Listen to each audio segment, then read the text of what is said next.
greatest of all teachers and giver of love, hope, faith, and wisdom, look upon your children, the teachers, learners, parents, guardians, and out-of-school youth and adults. We humbly ask for your mercy and forgiveness. Guide us to the right path. May our efforts be blessed with insights and understanding, wisdom and respect for all. Bless us with patience, for the path of learning is never easy. Bless our commitment to keep on learning new knowledge and experiences. Let your light shine upon us as we make our world a better place to live in. Amen.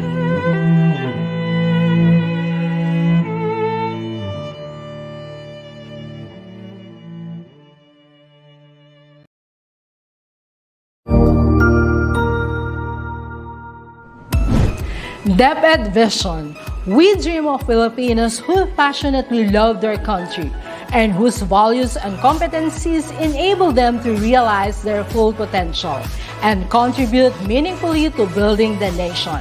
As a learner-centered public institution, the Department of Education continuously improves itself to better serve its stakeholders. DepEd mission: to protect and promote the right of every Filipino to quality, equitable, culture-based, and complete basic education where students learn in a child-friendly, gender-sensitive, safe, and motivating environment. Teachers facilitate learning and constantly nurture every learner.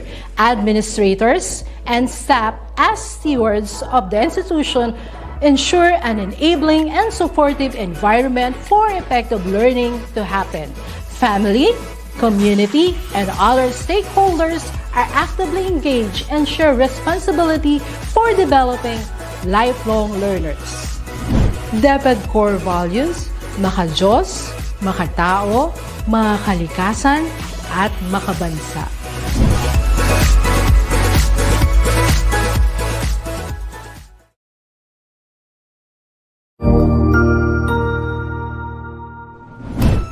Isang masayang pagbati na may ngiti sa aking mga labi. Naghahanap ba kayo ng makakatuwang sa pagre-review ng inyong anak? Meron yan sa DepEd. Ang ETUlay online tutorial ay libre at handog ng ating kagawaran sa pangunguna ng OUA ICTS EdTech. Ito ay isang proyektong makatutulong sa mga mag-aaral, katuwang ang mga magulang o kasama sa kani-kanilang tahanan para masagutan at maunawaan ang mga modules. Hangad din ng programang ETUlay ang matulungan ang ating mga guro sa kanilang mga blended learning classes. Ang ating ETUlay ay mula kinder hanggang senior high school. Bukod sa academics, meron din tayong mga special programs gaya ng All is Wellness, Reading and Math Remediation, Storytelling, Mommy Tech Talks, Classes sa Gramatika, Speech Class, Financial Literacy, at marami pang iba. Pinalawig din ng ETUlay ang ating Alive program para sa mga mag-aaral mula grade 1 hanggang grade 3. Gayun din ay mayroon tayong ALS program at SPED tutorials na makasisigurong makakamit ng lahat ang inclusive education. May SPED hotline na rin para sa inyong mga katanungan patungkol sa special education. Kaya, subaybayan mula Lunes hanggang Biyernes, mula 9:00 ng umaga hanggang 7:00 ng gabi ang ating ETUlay. Sa ating pagtutulungan, maiaangat natin ang bawat isa. Ating itutulay ang pagkatuto upang di mapigil ang pag-aaral ng kabataang Pilipino. Itulay natin ito, sulong edukalidad.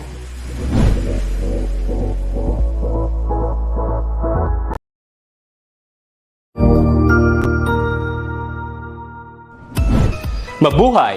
Isang mapagpalang araw sa ating lahat. Ako ang inyong lingkod, Tutor Madge. Welcome sa ating ETUlay, ang ating libreng online tutorial na hatid ng ating kagawaran ng edukasyon, ICTS, EdTech. Ang programang ito ay inaasahang makatutulong at maging karagdagang kaalaman sa mga mag-aaral mula kinder hanggang senior high school, ALS, Alive, at SPED learners. Bukod sa pagsagot ng mga modules, ang ETUlay ay may mga special programs din na siguradong aabangan ninyo araw-araw. Katuwang ang ating mga minamahal na mga magulang at guro ay maitutuloy natin ang pagkatuto. Kaya, ihanda na ang inyong module, lapis, papel o kwaderno. Ihanda rin ang isip, mata at tenga sa isa na namang makabuluhang aralin. Tayo nang matuto kasama ang inyong volunteer online tutor sa oras na ito.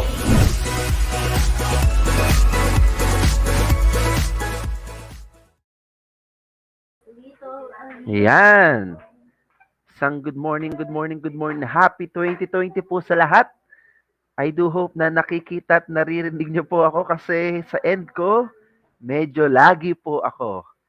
No? Parang may problema po ata ang aking internet. Ayan.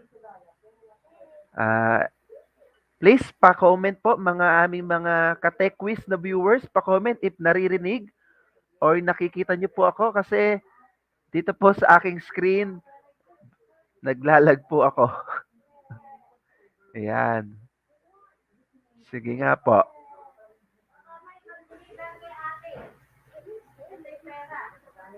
Alright. Sige, I think okay naman ako sa end nyo. Alright. So, yun nga. Happy 2022 po. Dahil kagagaling natin sa holiday season, ang ating pambansang tanong ngayon ay, may trangkaso na ba ang lahat? Ayan, as you can see and as you can hear me right now, yan ang aking boses. Halatang may nararamdaman si Sir. Ayan, totoo naman po. No? Since Wednesday, I started to feel, na sobrang sakit ng ulo, no? And then medyo may body pain, pero wala naman lagnat, no? At of course, may pang-amoy at may panglasa pa si Sir, okay? Yeah, so nag-take na rin si Sir ng gamot and ito nga, awa ng Diyos, medyo maayos-ayos na kaya ako ay nakapagsimula na ng online class. Kaso lang, patawarin niyo po ako sa dating ng aking boses. Ayan, hindi pa po siya medyo nakaka-recover. Okay, ayan. So, good morning and happy 2022 to Enrico Dalupan, kay Ma'am Arlene Ordenisa, ayan, and kay Bea Jane Libanan. Ayan, good morning sa inyo mga ka-tech quiz. I do hope that you enjoy streaming now. So, wag po kayong bibitiw dahil isang makabuluhan na Friday morning na naman po ang ating dadanasin sa araw na ito. Ayan. Muli, welcome back sa ETUlay Online Tutorial Computer System Servicing Grade 11. Tayo po ay nasa quarter 2 na ng week 6. Ang ating pag-uusapan ngayong araw ay tungkol sa mga application software. Ayan. So, wag po kayong bibitiw ha. So, every Friday po, matutunghayan niyo po kami ang Computer System Servicing for Senior High School ICT Grade 11, 9 a.m. to 9:40 a.m. Dito lang po yan sa Facebook page ng DepEd EdTech Unit at DepEd tayo. Gayon din sa aming YouTube channel, DepEd Philippines, DepEd EdTech at DepEd TV. Ayan. So, good morning, Raul Corbito, watching from ONHS Main. Good morning sa inyo mga ka-tech quiz. Ayan. Kaya huwag na tayo magpaligoy-ligoy pa habang nakikisama ang aking pakiramdam. Ayan, so, ayun nga, tayo ay nasa quarter 2 pa rin. Subalit tayo ay nasa week 6 na. No? So, we're going to learn or to discuss tungkol sa application software. So, at the end of our session, you are going to identify different types of application software and prepare applications for installations. Iyan. Sige. So, I do hope mga ka-tech quiz, malinaw ang aking end sa inyo. Yan. So ano ba yung application software na na sinasabi natin, saglit lang ha, pause lang muna si Sir saglit.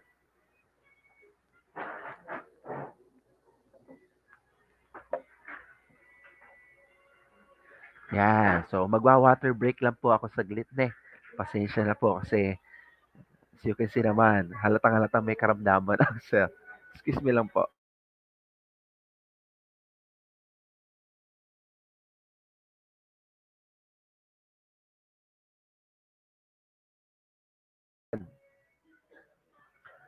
Yan, medyo kahit paano, naibsan ng ang aking nararamdaman.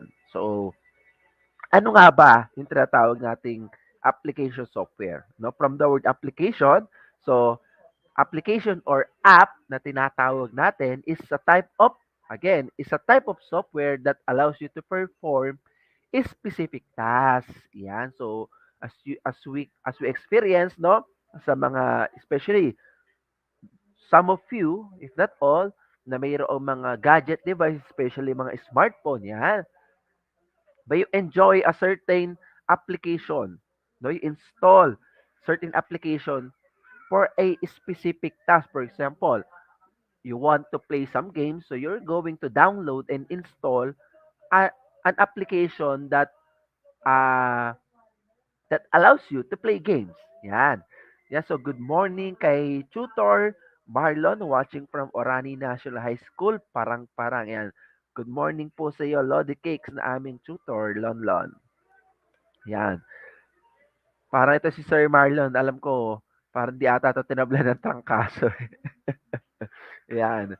Mga, mga ano yan eh, mga, mga immortal. Yeah, so applications for desktop or laptop computers are sometimes called desktop applications, and those for mobile devices are called mobile apps, no? Kaya nga mobile, it's more of mobility, no? Mobile. So when you open an application, it runs inside the operating system until you close it. Kaya nga sinasabi natin, 'di ba? Operating system is is a type of software. But we consider operating system as a software as a mother of all software. Why? Because we're not be able na mag-run or mag-install ng mga favorite nating applications such as mobile applications, such as yung mga desktop applications kung wala tayong operating system. Yan. So matatandaan natin may previous discussion tayo tungkol dyan. Yan. No? So much of the time, you will have more than one application open at the same time. And this is known as multitasking. Ayan. So, dito na papasok yung mga hardware capability ng ating mga devices. Kung yung ating processor, mapa smartphone man yan or desktop or laptop computer, no, is able na mag-run ng multiple no application software simultaneously. Again, given kung meron kang enough memory or random access memory. Yan. Tatandaan natin, si RAM, no? It holds temporarily yung mga application, no, na hindi na kailangan pa na, for example, gumamit ng processor resources, no? So kaya nga may mga application, no, based on their system requirements na nagre-require ng ganitong klase ng hardware specifications, no? So kung matatandaan natin, pinag-aralan din natin yan nung nakakaraan natin mga, excuse me, discussion, no? Water break lang ulit si Sir.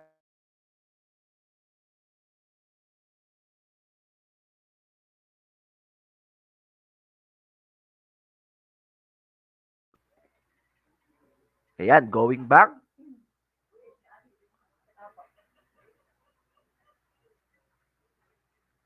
So by the way, special thanks to Sir Ismael Balana, no, for lending me his uh, learning resource.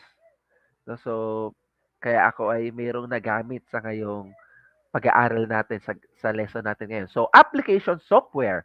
So app, no? Kung tawagin natin sa application, yung pagpapaikli natin sa kanya.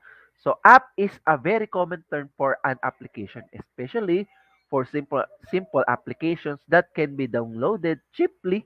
Yan. or even for free. Tatandaan natin kasi may mga application na binabayaran, it's either one-time payment or via subscription, no? Yan.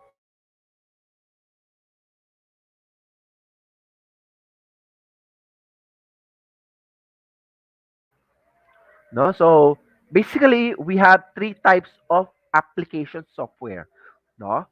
So, we have desktop application.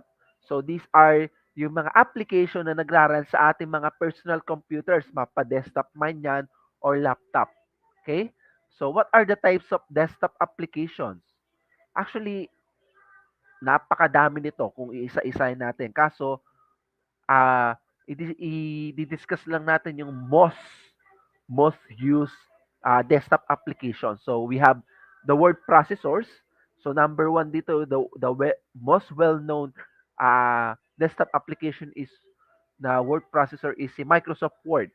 No, again, Microsoft Word is included doon sa tinatawag nating Microsoft Office Suite, no, or Microsoft Office package, no. So nandun na rin si Microsoft Word. So isa siyang desktop application under the word processor category. Yan, good morning sa aming tutor mentor, Paulo de Guzman, watching from Pablo Roman, National High School. Yan, Sir Pau, I'm alive, alert, awake, enthusiastic, caring, carry po na power. Thank you po, Tutor Pau, for putting some time, no, na i-stream ang aming session. Ayan. Yan. So, kachat ko lang kagabi si Sir Pao. Sabi niya, carry ba tutor A? Sabi ko, carry tutor Pao. Ayan. And we also have for personal finance, no? So, personal finance software such as Quicken. Quicken is, ito yung example ng finance, personal finance, no? Allows you to keep track of your income and expenses. You can create also a budget and much more. It is more of personal financial management na ayan yung software na ginagamit natin, no?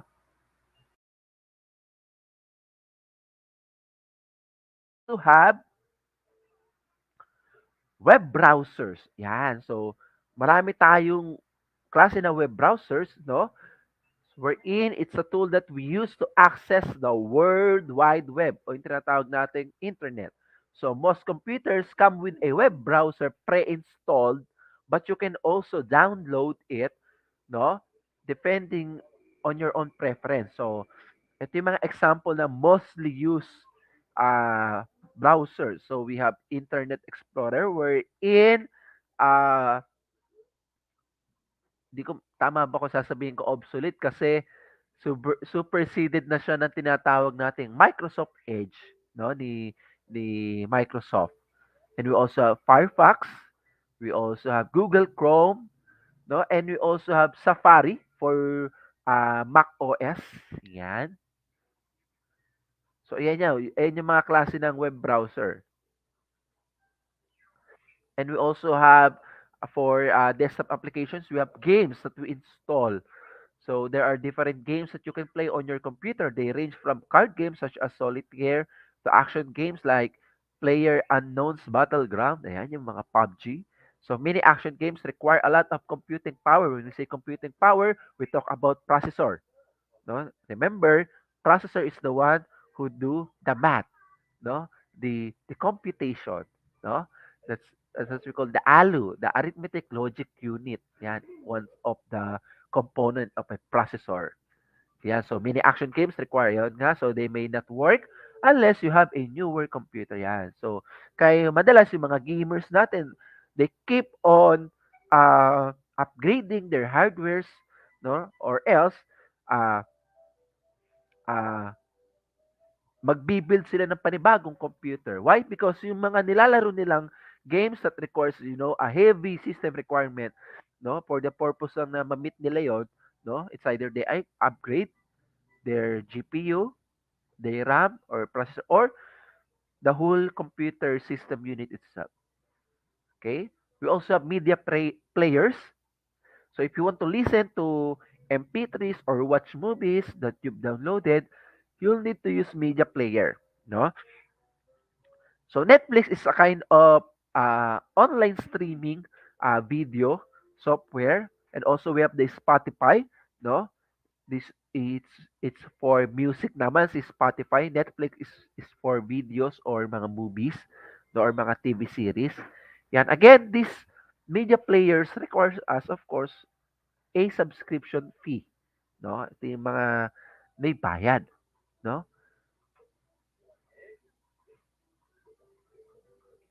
Next.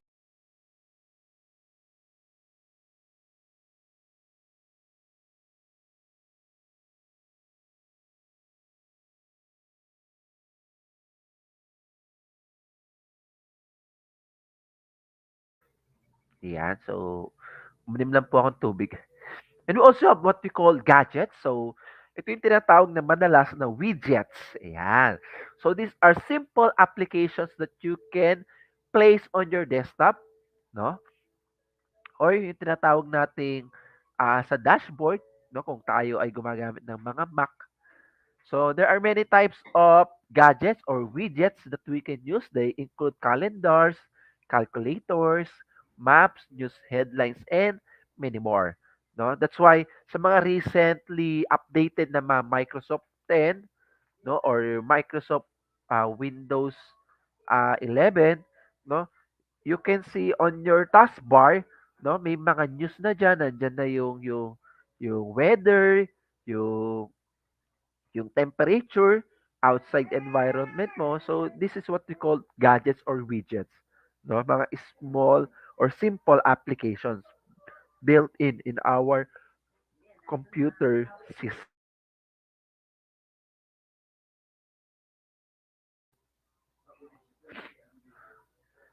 All right, next.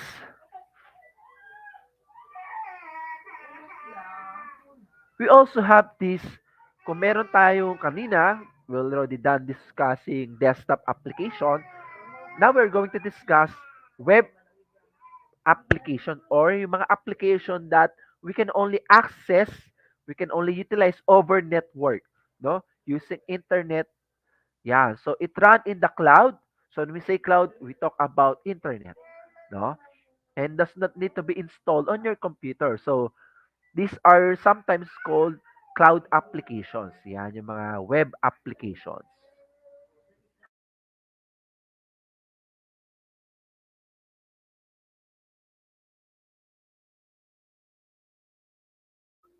All right. So, malilito yung desktop application, these are application softwares that we installed on our computer, mapalaptopan niya yung desktop.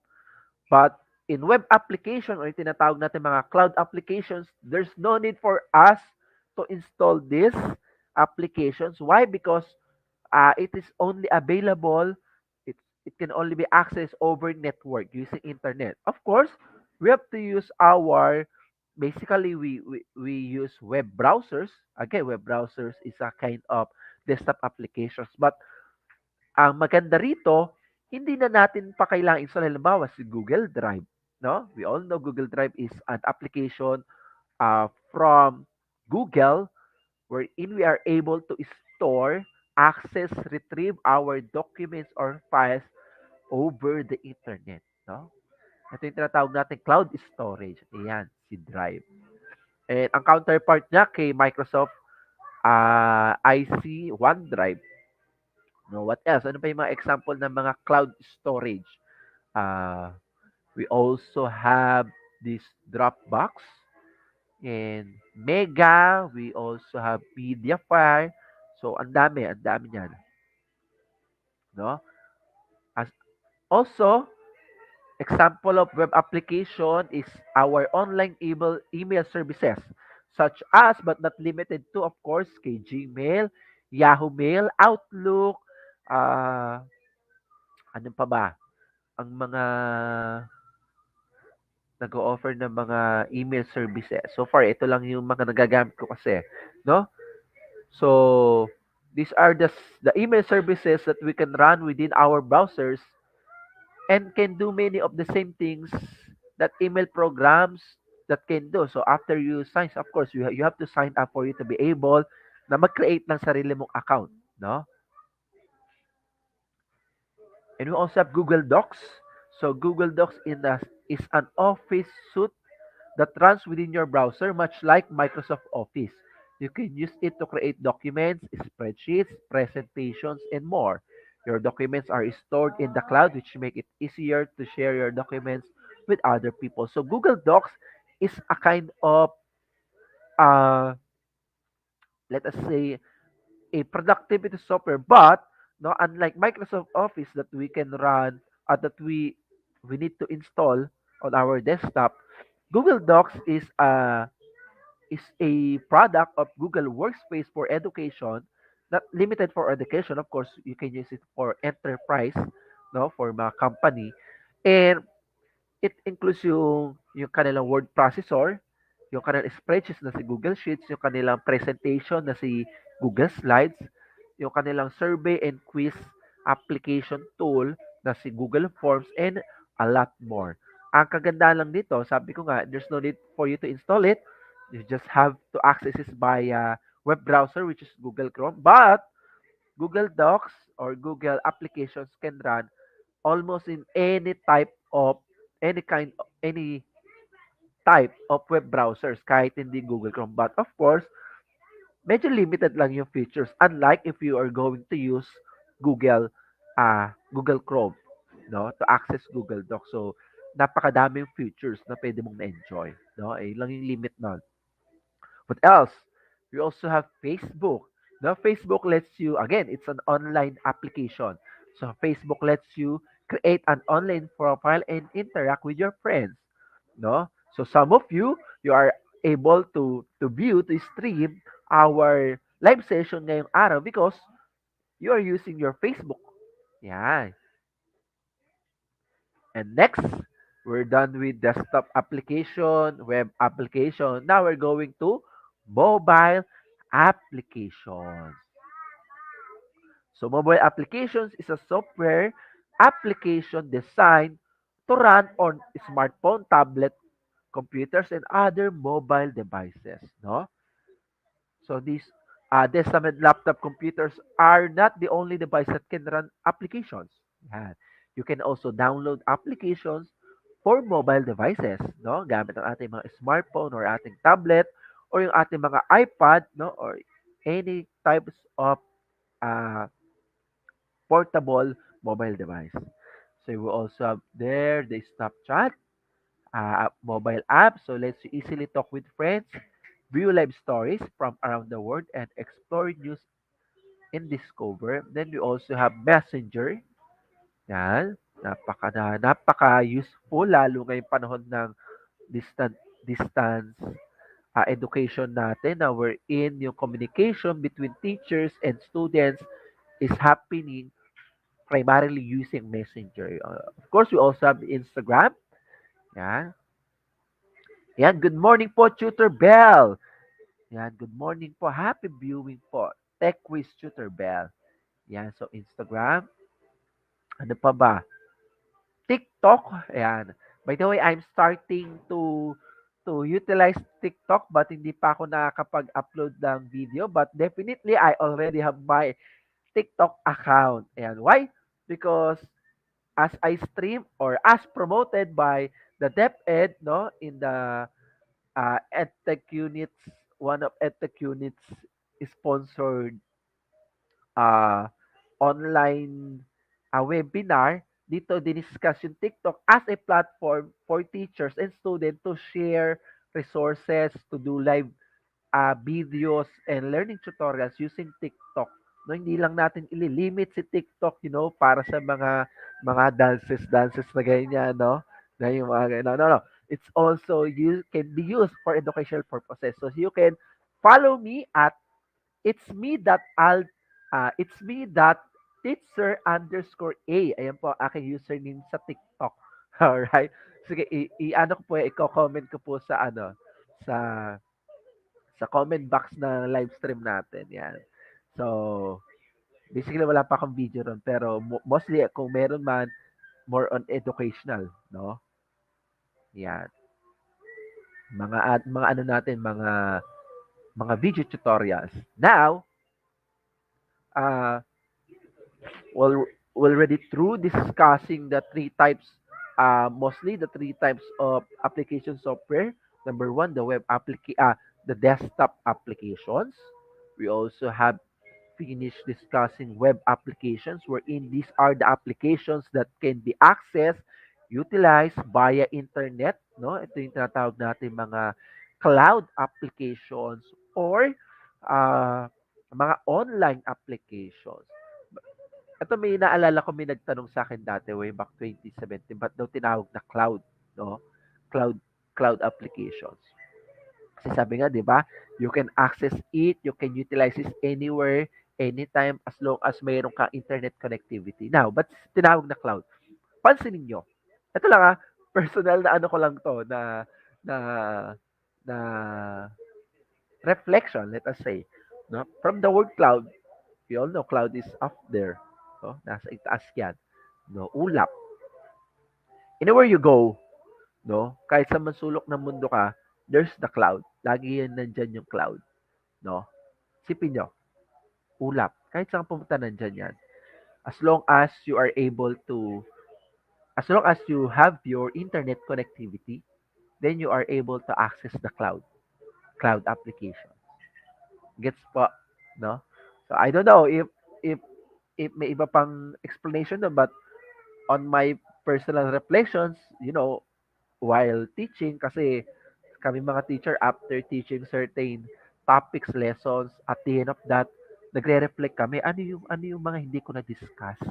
Ano yung mga terminologies na hindi ko pa na-expound? And then we do that, no? Binabalikan namin. Halimbawa, itong session na to, no? After this, napahinga lang konti, tapos magre-reflect kami, ano ba yung mga na-miss ko para sa susunod ay hindi namin malimutan, maidagdag pa namin. So, we do that kind of reflection, no? Okay, now we're going to, no, so that's the web application, the cloud applications, and we also have the mobile applications. From the word mobile, mobility. So, mostly these are the smartphones, no? Yung mga handheld devices. Yeah, so preparing installer applications. So, before doing installation, there are some essential factors that we should always know. Dapat.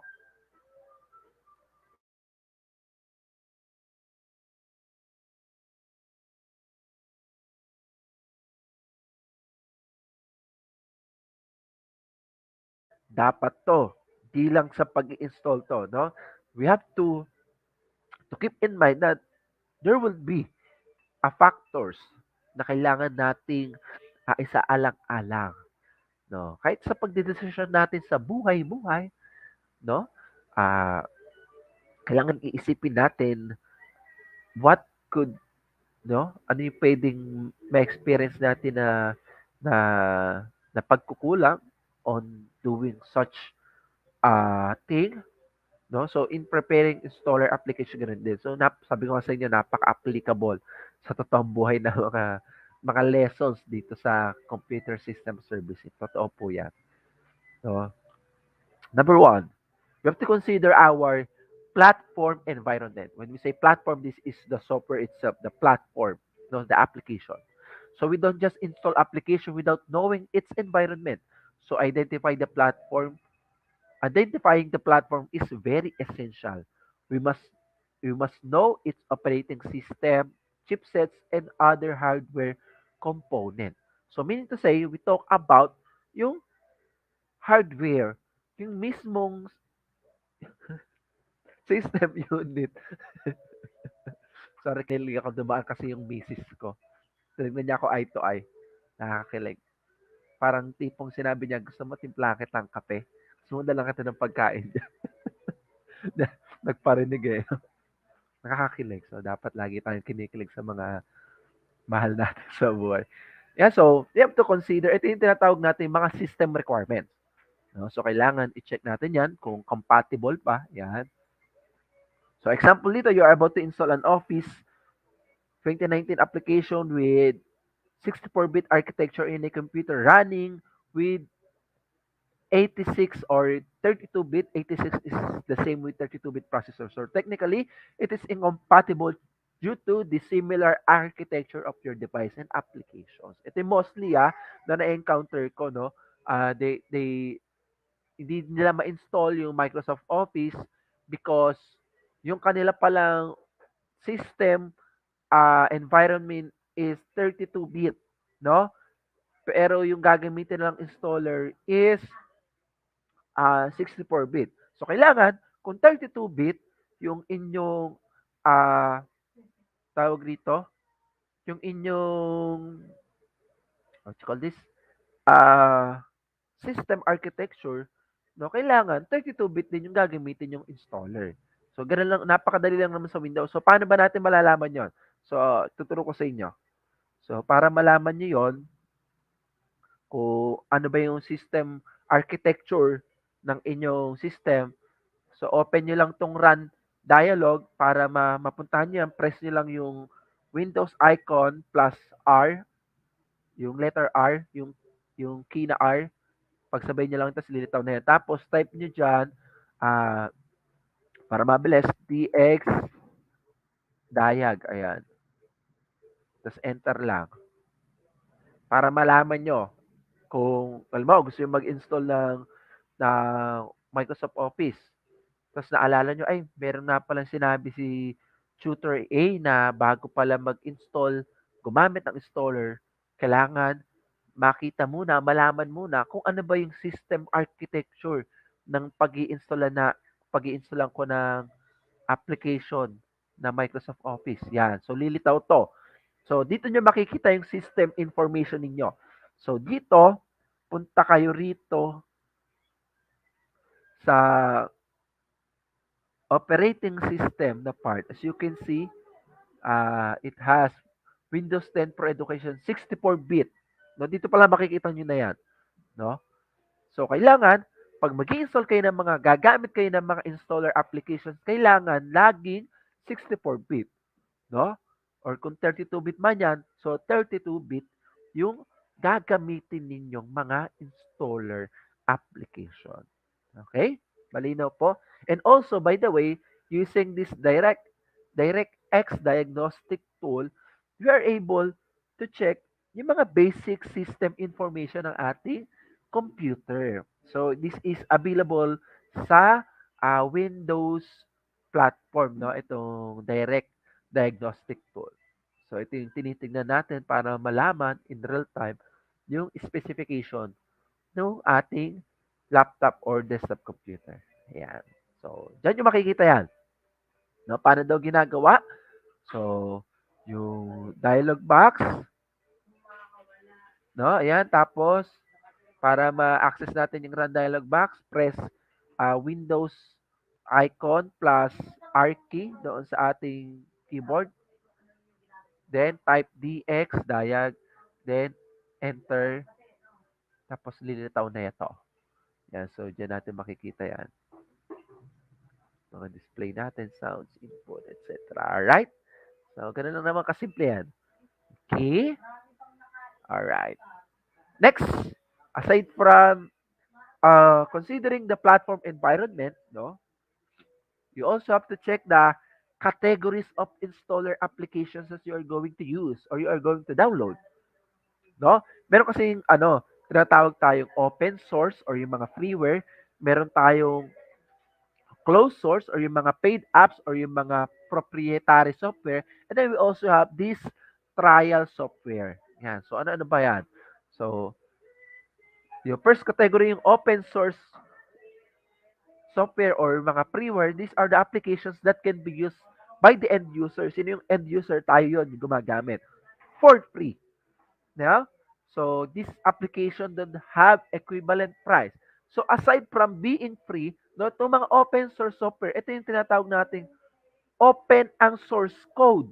Meaning to say, pwede mo siyang i-modify. Kaya nga, di ba, pag-usapan na natin yung sa operating system We all know, Windows operating system, ano yan? Proprietary yan kasi binibili mo yung license yan no? Now, we also have these mga open source, yung mga Linux, no? What else?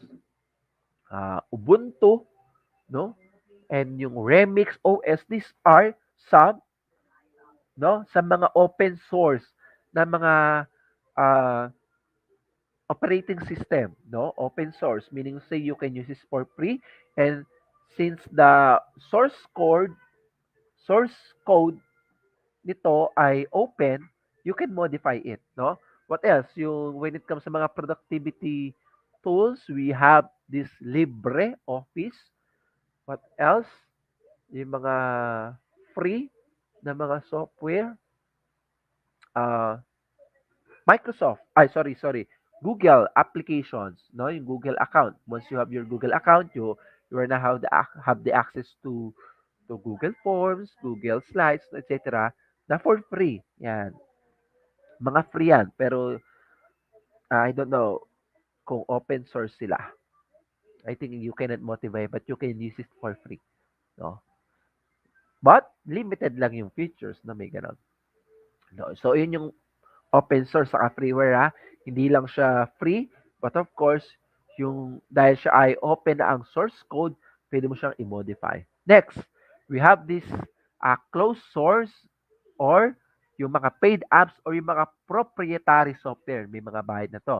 So ito yung mga computer software licensed under exclusive legal rights of the copyright holder. Kaya nga kapag ginamit nito, no, for especially for commercial use, pwede ka nilang ah ah, i-sue, no? Patawan ng legal, ah, what you call this? Ng legal case, no? So, this software can be used only under certain conditions and restricted from other uses such as modification, sharing, redistribution, or reverse engineering. So, so ano yung mga example yun? So, these are applications that need to purchase before using it, such as Adobe products, so Windows operating system, and Microsoft Office, and a lot more. Ayan. So, merong nag spam sa ating comment box doon sa YouTube. So, huwag niyo na lang pansinin yan.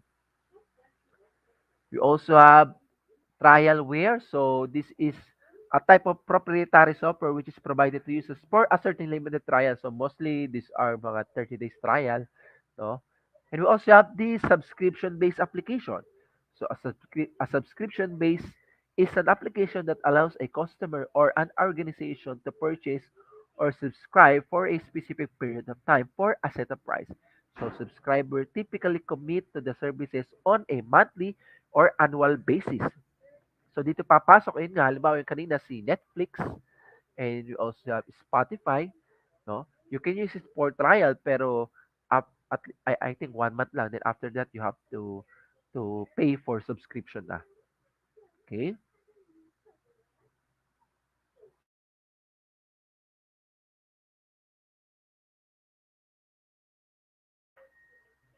Next.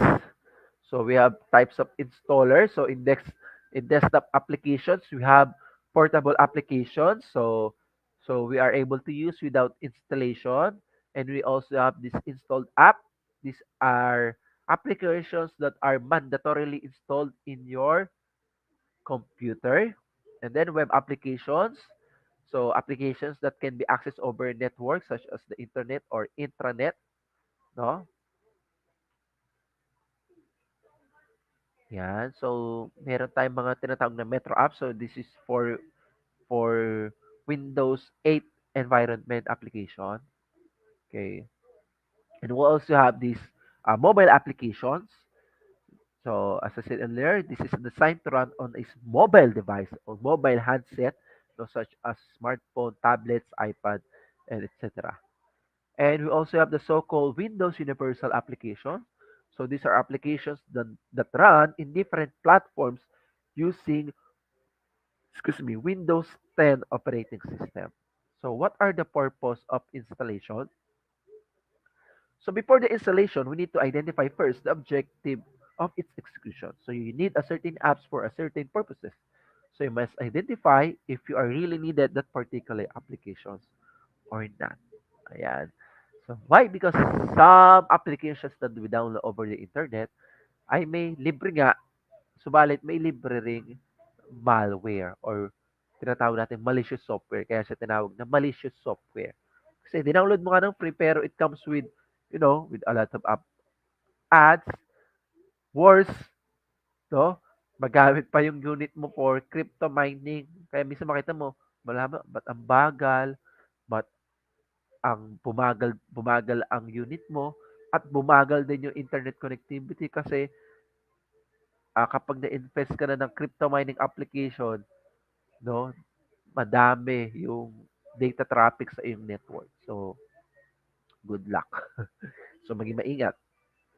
So, example, you are a graphic designer for a clothing product and you install Adobe Illustrator because you need to create a vector art of a certain clothing line for your new project. Creating a vector art is the purpose why you install Adobe Illustrator. Ayan. So, kailangan, sabi ko nga kanina, klaro ang intention, ang purpose.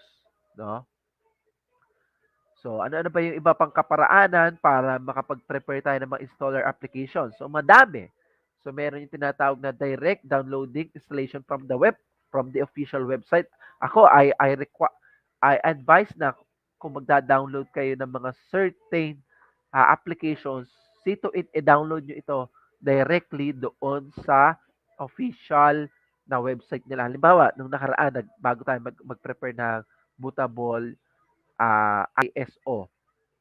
Tatandaan nyo, nag-download pa tayo ng media creation tool directly from Microsoft Download Center. No, at least legit yung pinuntahan natin. Pinag-downloadan natin na site. Okay? So, installation directly from the web is too risky. It may contain malware or virus. Ito yung sasabi ko kanina. So, kaya kailangan doon sa legit na website nyo siya i-download. Okay?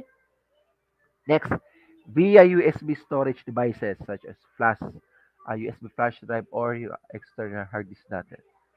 Okay? So, ang mangyayari naman dito, once na downloaded mo na siya from the official website, noong software application provider, no? Itra-transfer mo lang siya sa USB for you to be able na ma-install ito sa ibang computer, no? And you also have via installation disk, no? Using CD.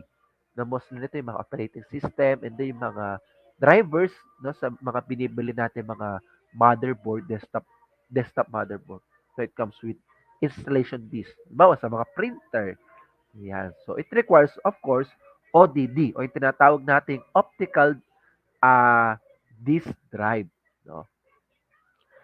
And via intranet or LAN network. So this method requires LAN connection. So ito yung deployment deploy. Ito naman, pag nagde-deploy ka limbawa sa isang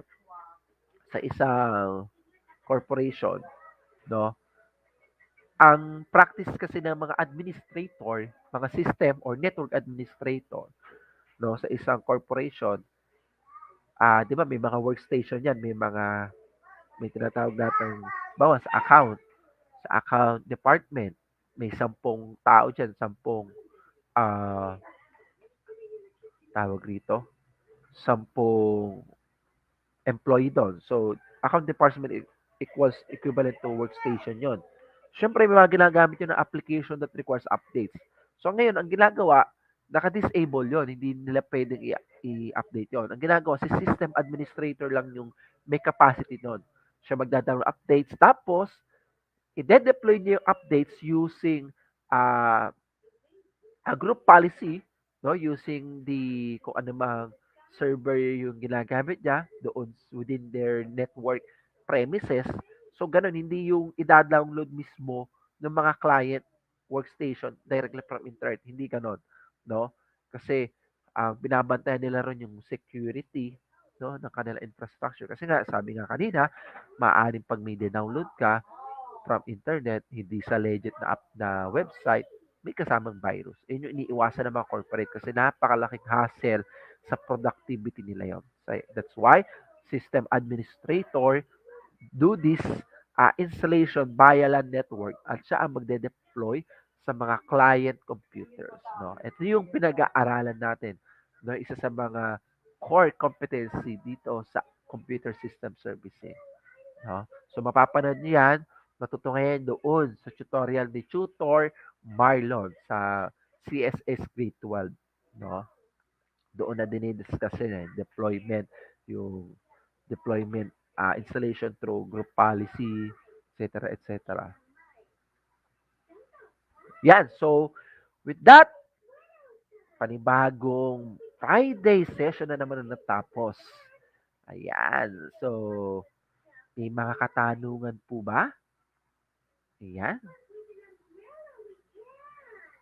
So, sabi rito, what are the questions do you have in mind? Sige, may mga tanong po ba sa ating mga tech quiz viewers? Yan, kung wala daw tanong, si student, si teacher ang magtatanong. Automatic naman na yan. Alright. So with that, it's quiz time. Ayan. Sige. So number one, madali lang to. Relax. Sige, ihanda nyo na ang inyong mga daliri at i-comment ang letter ng tamang sagot. So number one, free software is called blank. A. Application software. B. Closed source. C. Open source. D. Windows. So alin ang tamang sagot? Yung free software daw ay tinatawag na A. Application software. B. Closed source. C. Open source. D. Windows. Yan. Anong tamang sagot? Ang makakuha ng tamang sagot, magkakajowa this 2022. Hindi, biro lang. No, magiging honor. Yan. This quarter to. Yan.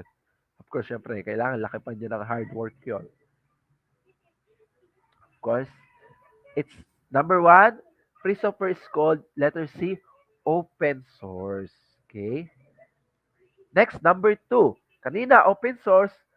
Ngayon, ang question is, closed software is also called, yan, A, application software, B, open source, C, proprietary software, D, Windows. Ayan ha, close. Kasi hindi mo siya pwedeng i-modify.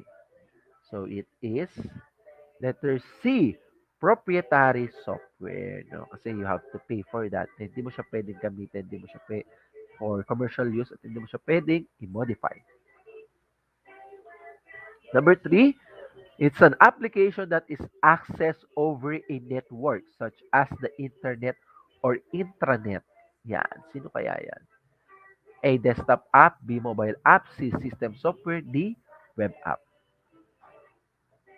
Ayan. So, it is letter D, web app or web applications or online application or cloud application. So, ayan yung mga katawagan sa kanya.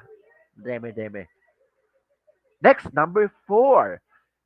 It is a software application designed to run on a smartphone, tablet, computers, and other mobile devices. Ayan, andun na yung clue. Context clue na nga lang. Sabi nga sa English lesson natin, context clue. A, Android. B, desktop app. C, mobile app. D, web app. No?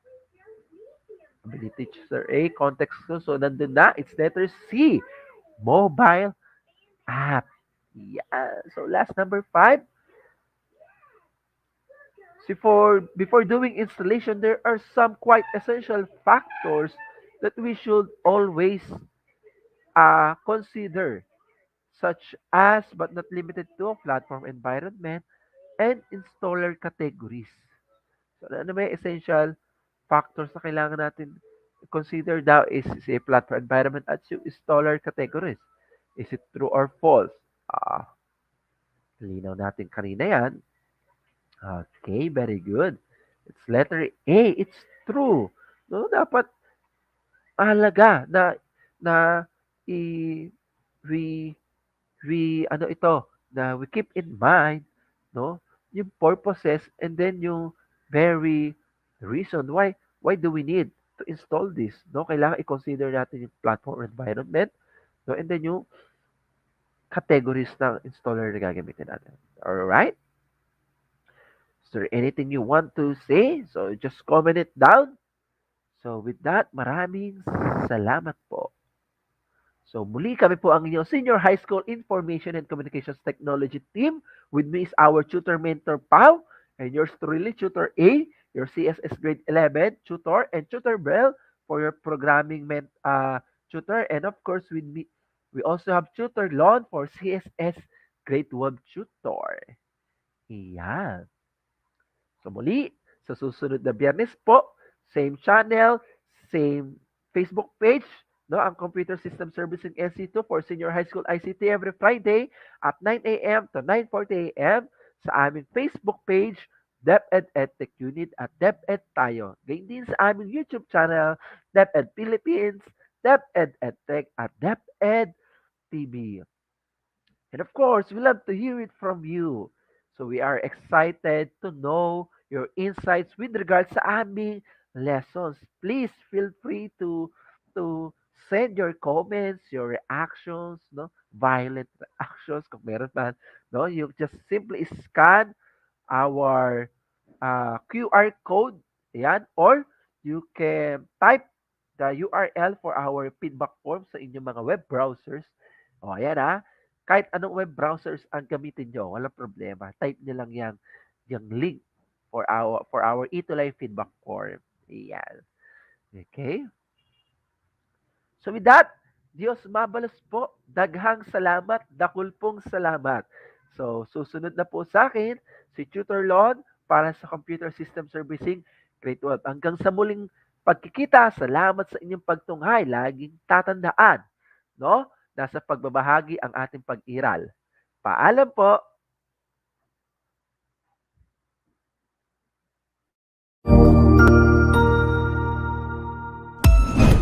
Ang husay naman!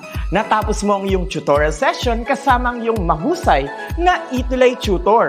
May bago ka bang natutuhan? I-share na yan gamit ang hashtag #ETUlayLevelUp. Huwag aalis dahil may susunod pang programa na pwede mo ring panoorin at salihan dahil naghihintay na ang iyong mga tutors. Happy learning dito sa ETUlay!